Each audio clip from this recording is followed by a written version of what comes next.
So I got a dilemma. I saw this post and I thought it was so interesting because I immediately looked at Future Trunks and was like, you know what? Future Gohan can replace him and there'd be no issues.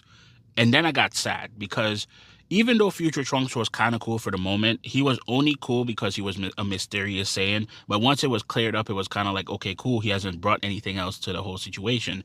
And then you realize that if Future Gohan came back in time, it would change the entire tone of the series. Because Future Gohan is such a tragedy.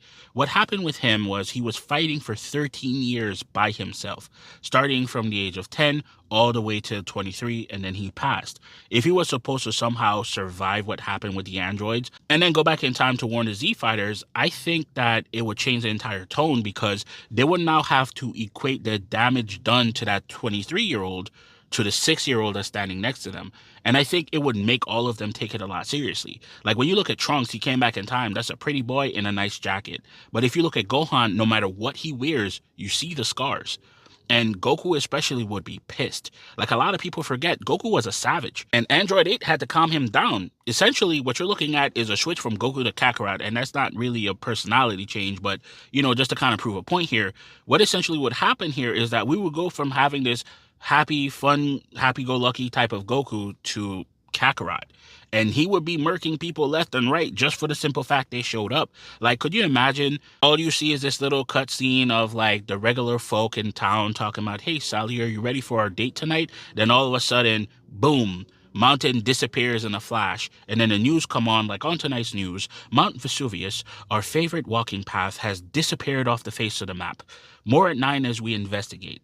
Like, that would be crazy. And everybody would know that Goku took that to heart. He took it seriously.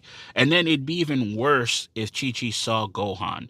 Chi-Chi is normally very theatrical about her tears, and you saw it throughout the entire series. But I think if she was actually able to see adult Gohan and correlate his damage to kid Gohan, she would cry in such a way that would break people's hearts. I think even more than what happened in the actual Trunks timeline.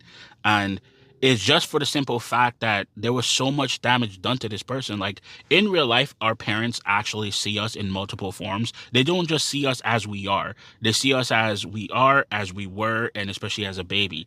And in having to see that, it kind of hurts their heart when stuff happens to us. But it makes it even worse now where there's a physical, actual representation of it when you see Gohan as a 23-year-old versus Gohan as a 6-year-old. But that's what I have to say for now. I actually generally made myself sad thinking about this, and I hope you have a better day than you started with. Till next time, I'm out.